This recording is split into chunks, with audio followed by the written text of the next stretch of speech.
Inilah fenomena aneh akhir zaman yang jarang umat Islam sadari.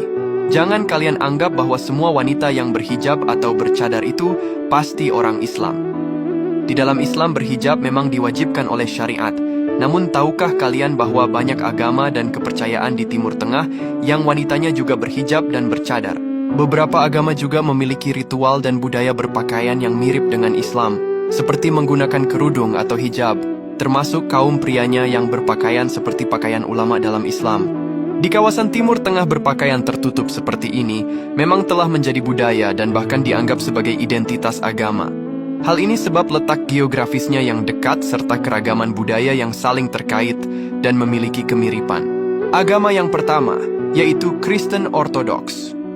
Berbeda dengan Kristen pada umumnya, Kristen cabang Ortodoks ini mempertahankan tradisi gereja Kristen awal dan menjaga ajaran serta praktik keagamaan yang sudah ada sejak lama. Pada saat peribadatan, khususnya liturgi ilahi yang berlangsung pada hari Minggu, para wanita Kristen Ortodoks biasanya mengenakan kerudung mirip wanita muslimah.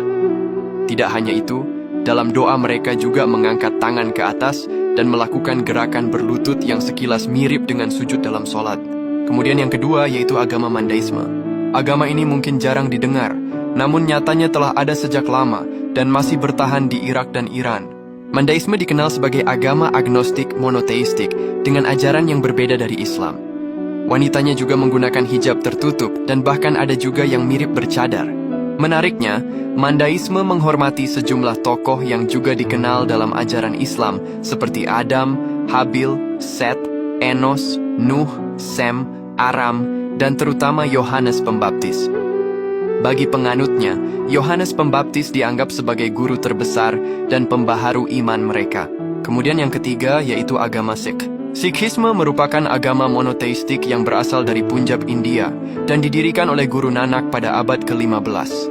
Meskipun terkesan mirip dengan Islam dalam hal penggunaan sorban dan janggut, Sikhisme sebenarnya sangat berbeda. Pria Sikh umumnya memakai sorban sebagai simbol keimanan mereka, sementara kaum wanitanya juga seringkali mengenakan kain penutup kepala. Perbedaan lainnya adalah, Sikhisme mengakui satu Tuhan yang disebut Wahai Guru, dan tidak mengakui konsep kenabian seperti dalam Islam. Dalam ajaran Sikhisme, penggunaan sorban merupakan kewajiban sebagai simbol ketaatan kepada Tuhan mereka. Kemudian yang keempat yaitu agama Druze.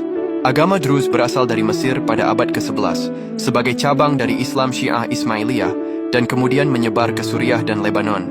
Agama ini muncul dari ajaran-ajaran teolog Ismailiyah yang memandang Khalifah Fatimiyah Al-Hakim bi Amrillah sebagai inkarnasi ilahi, meskipun kemudian ajarannya dianiaya di Mesir dan berkembang di daerah pegunungan Suriah dan Lebanon. Wanita agama Druze juga mengenakan penutup kepala, seperti kerudung atau pakaian khusus sebagai bagian dari tradisi mereka. Meskipun tidak semua wanita Druze mengenakan penutup kepala, sebagian besar akan menggunakan kerudung putih. Pakaian ini juga bisa melengkapi pakaian tradisional lainnya seperti rok atau jumpe. Ya Allah, semoga kita semua ditetapkan iman dan Islam, serta dijauhkan dari ajaran sesat di akhir zaman. Amin.